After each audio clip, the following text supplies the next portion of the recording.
Hi guys, Mr. Johnny here. In this video I'm gonna talk about this contraption here. This contraption is a quite heavily modified computer power supply type ATX, a rather low power one. Now quickly overview. This is a car battery charger. I've had a chap talk to me. That chap brought me a car battery charger, not the one that you can see on the channel though. I did not film that one because I was busy at the moment. And I just looked at the construction of the charger and said that I can do better. And he asked, what exactly can you do better? I said I can take a computer power supply, if you have one, and turn it into a battery charger for a fraction of a price which you will have to pay for that factory made charger. He said, that sounds nice. Let's give it a try. So he brought me this power supply, which is an old 250 ATX power supply. I heavily modified it. Now, what you need to do to add to this thing to make it a battery charger, a true battery charger. This thing already has voltage regulation, so it is CV, constant voltage. Really a voltage source. It tries to maintain the same voltage on the output, disregarding the current that the load takes. For the battery, you also need it to have a functionality of a constant current source. For that, you need to basically have a means to sense the current and do not let the current rise above certain threshold. That's what a CCCV charger does. Besides the current regulation, in order for it to be a nice battery charge, you also need some kind of reverse polarity protection, because you just could not rely. If you think you could, just don't.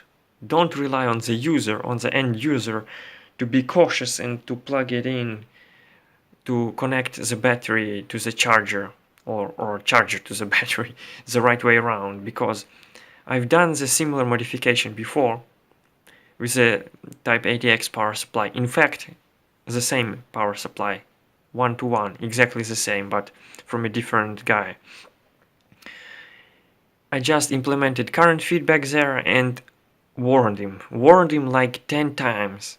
Please, only thing you have to worry about is to connecting it to the battery right way around. And you know what? It fried.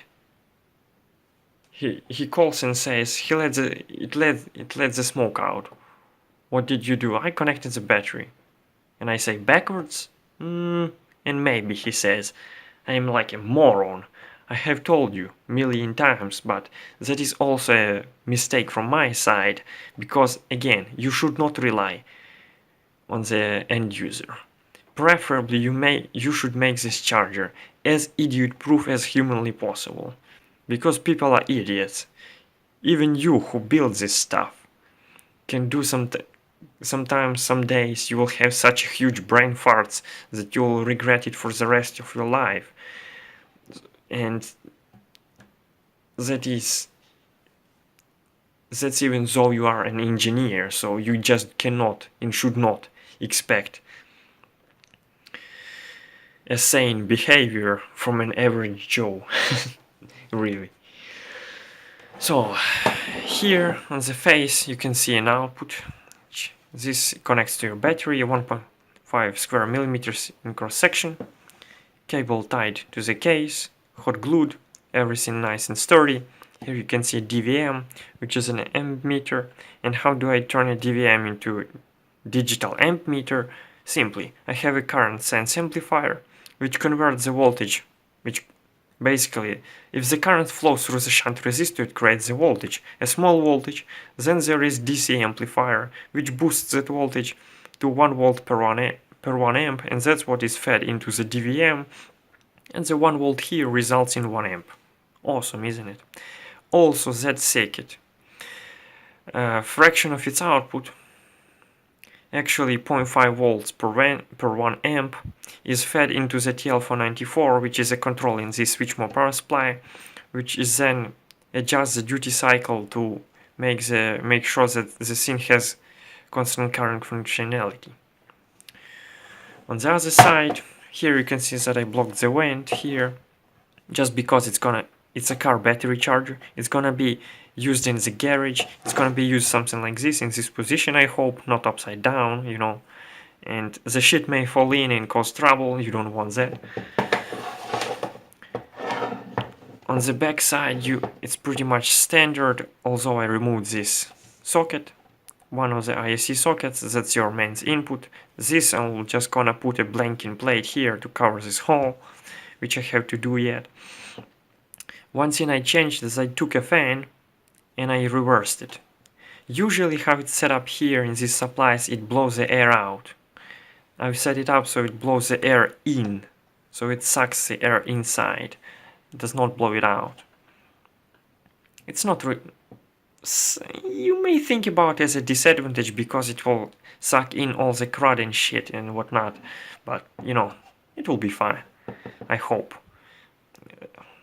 I'll just tell him that do not put this in a, you know, near the metal lathe if you have one, so metal shavings can just jump in and cause trouble, you know. Common sense, unfortunately. So many people today just do not have common sense. It's ridiculous. Anyway, let's take a look inside before I babble away. Here you can see how I covered that whole piece of transparent packaging plastic, and I also covered this in tape, this size, because they come close to the mains input. You can see the board right here and the board right here. I don't want that. On the main side you can see there's nothing also changed. Here was a bridge using discrete diodes, but I blew that up. In the process it just catched on fire a little bit, so I had to replace it with this one. 2 amp bridge, which is gonna be just fine. A 2 amp fuse right here in the heat shrink, because it's a small type which goes bang, so I want to, you know, make sure that the glass shards do not fly away all that much. Here you can see a piece of packaging plastic that is a kind of a shroud. Not so much a shroud as much as to guide the air like this over the heatsink. Funny thing is, it doesn't seem like it will do much, but I've done some tests, and without this piece of plastic with the lid on, this heatsink is warm to the touch. After I put this piece of plastic and close the lid and run this supply at the same load for the same amount of time, this heatsink, I kid you not, is cold to the touch. So this little piece of plastic makes quite a difference. Right here you see nothing fancy, it's a typical construction here. Here you can see the DVM bolted to the chassis, if you will. You can see I've used a body of an old paper Soviet made capacitor as a standoffs to fix this DVM in place, which is very nice. It's pretty much flush with this thing. Used the red electrical tape as a light filter, not so bad. And here is where the interesting stuff lives. It's a little bit bodgy, but you have to understand that I have not designed this circuit from the scratch. I mean the actual power supply. So I have to work with what I have. If I would have designed it from scratch, of course, I would have made it everything neat. Well, neater. Anyhow, basically, quickly, what this board is. This board is a shunt amplifier. It is quite a complex little beastie here, because it has a little boost converter on board and an op-amp. Well, op-amp is kinda, you know, if you know about electronics, at least basics, you will understand that what op-amp does there. It amplifies the voltage across the shunt, which is that resistor right there. So that's fine and dandy, but what the hell is a boost converter for? Well, it's actually not, oh sorry, it's not a boost, it's a buck boost converter. It creates negative rail. If you're interested, I will do a video. I will do the video about this board, about this circuit here. Anyway, a bit later, but if you're gonna give me some nice feedback, I will do that quicker. It won't take as long, it will be a motivation for me. So that's a current sensing board. That's a fuse, obviously. which is not really necessary because the thing has a reverse polarity protection, but you know, it's better to be safe than sorry. So I went and added the fuse anyway, just because as an extra measure. And this board right here is in reverse polarity protection. Now this board I have designed from scratch. The circuit, the board layout, and actually the same applies to this one. I have used some building blocks here, like inverting amplifier using op-amp here and an MC3463 buck boost converter, but you know, it's no need to reinvent the wheel. You need to focus your abilities to invent something and new applications for that wheel, right? What I meant to say is that you won't find these boards anywhere else on the web rather than this video until someone copies me. This thing is a reverse polarity protection, a rather nice little circuit. That uses one MOSFET, IR3205. You can use IRFZ44, IRFZ48. I have chosen IR3205 because it is a nice MOSFET with 8 milliohms channel resistance, and it can handle a pulsed current of 350 amps, which is a bizarre amount, which is necessary for the safe and reliable operation of the circuit. And yeah, I won't cover this in this circuit either in this video in detail because it's gonna be long. You ain't gonna want to watch that. Excuse my babbling a little bit. I think like to catch the flu or something like that. I have a little bit of fever right now, so yeah. If I mumble a little bit, excuse the crudity of the model. I didn't have enough time to paint it or do it in scale. So that's that, as you can see. Other things that I've redone here is I took this choke. Previously this was a group stabilization choke. Now I took all the windings out and I wound my own. The inductance of this choke is about 440 microhenries. And that's a 1000 microfarad 25 volt capacitor right there. Now the problem here is, one thing I do not quite like about this design is this capacitor, the fact that it is only one. It has quite a lot of ripple at the full load.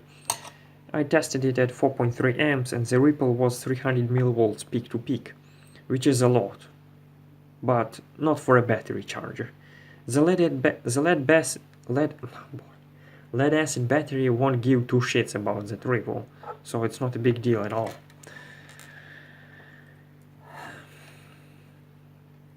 But what is the problem? Why I don't like it? Well, because that ripple is flowing through the capacitor. That ripple is across the capacitor, and if you know the ESR of that capacitor, say it's 10 milliohms, alright? And you have 0.1 volts of ripple. Then the ripple current through the capacitor will be voltage, which is your ripple, 0.1 volts, over the 10 milliohms of the ESR, and bam, you have 10 freaking amps of ripple current through that capacitor.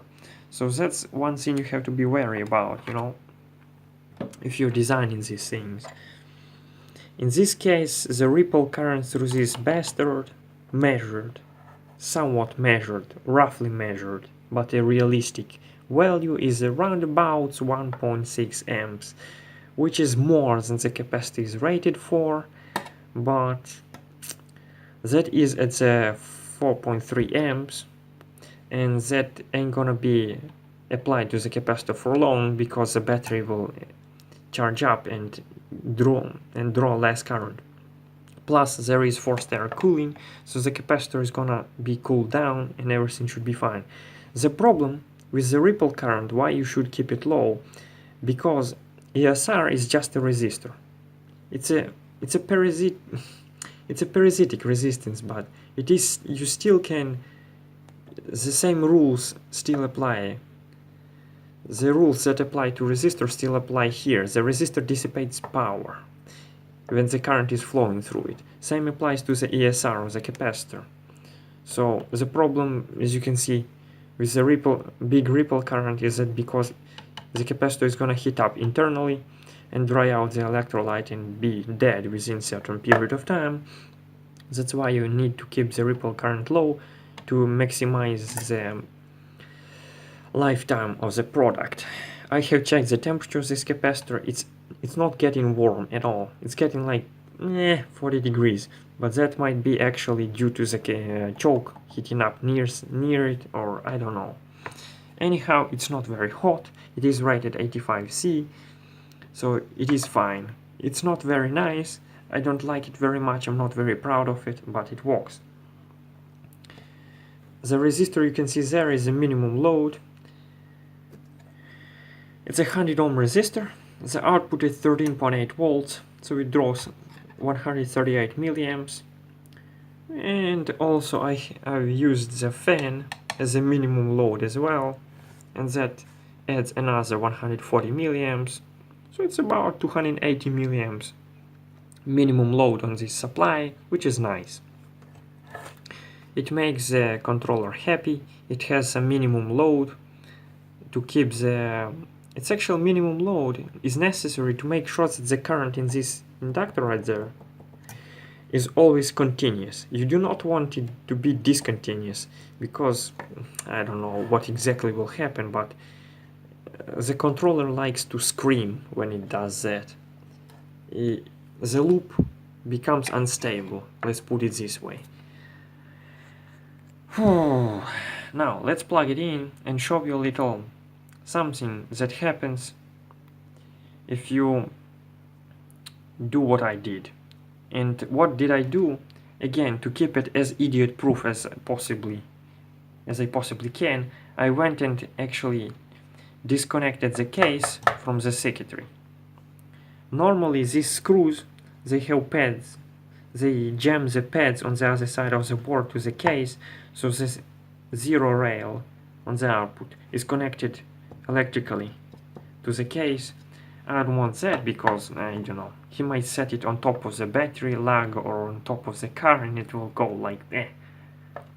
I want to eliminate that risk. So I went and used a little bit of packaging plastic, made in insulating washers, so the case is not connected to the ground anymore. But the problem, one problem popped out, which I actually knew about. I was expecting this to pop out, so I was wary of the problem. I just let it be because I thought it's gonna be funny to see what will the things that I thought about fix it. So let me plug it in and you will hear what the problem is.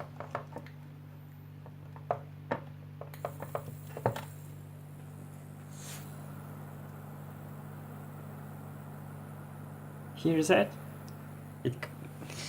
That is because this case now is floating. It receives some garbage and makes the control loop unhappy. Now if I'm gonna go and connect this jumper right there to the screw which is connected to the case, it will go silent because by doing that I will connect the case back to the 0 volt rail and it will provide shielding for the control stuff. So let's do that and you listen.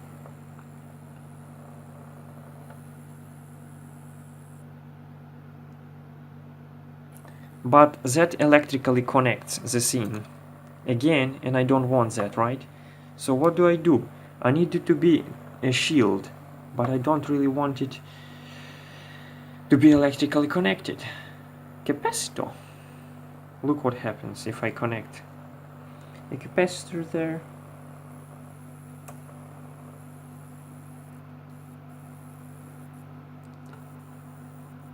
It goes silent. If I connect it, see, it is silent. And it's not DC connected, so it's still isolated from the circuitry. It's only AC coupled, which helps a lot to shield, to use this thing as a shield from the AC noise and whatnot, but still be a floating piece of metal DC wise. So that's that. Again, I'm not sure if I'm gonna upload this video or not, but I will. Again, I have a little bit of fever right now, so excuse mumbling. Hopefully you can get something interesting from that video, and if you give me feedback again, I will make a video about these boards, well, these circuits that are on these boards, a little bit sooner than I usually do. Of course, I forgot to show you it in action, so let's plug it in and show you. So that's plugged in, no load, you can see 50 milliamps, or so it shows. It's just a little offset on the output of the op-amp, which I'm not very concerned about, right? It's not a big deal. So, short circuit protection. Just take two clips and ram them together. 5.6 amps. And if I take this or this, nothing happens because it's isolated from DC wise. So that's short circuit protection. If I now connect a battery to it, right way around,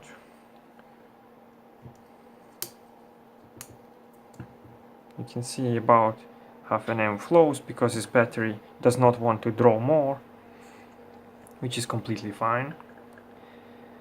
But now if I reverse the polarity, you will see a little spark, well, quite a decent spark going, as you can see right there. But it's not a big deal, and you will see that the LED right there will light up. See that? LED lit up, and see, nothing. And nothing happens now if I short it, because the protection is triggered. You can leave it like that, it ain't gonna do anything. You can start it like this, you can plug it, unplug it. Here I go, you can see it's plugged in wrong way. I start it up, the LED comes on by itself. If I take this error away and plug it in, the LED is out, and I connect it again. You saw the spark, and there is nothing, you can see just fine.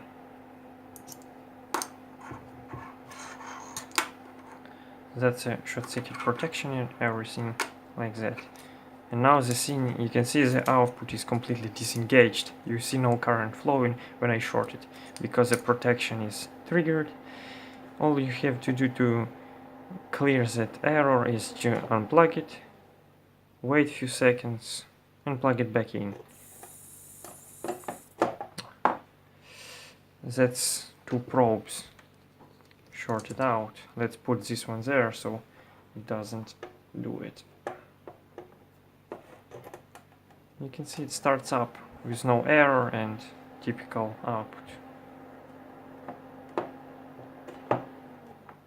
So that's that. Thanks for watching. See ya.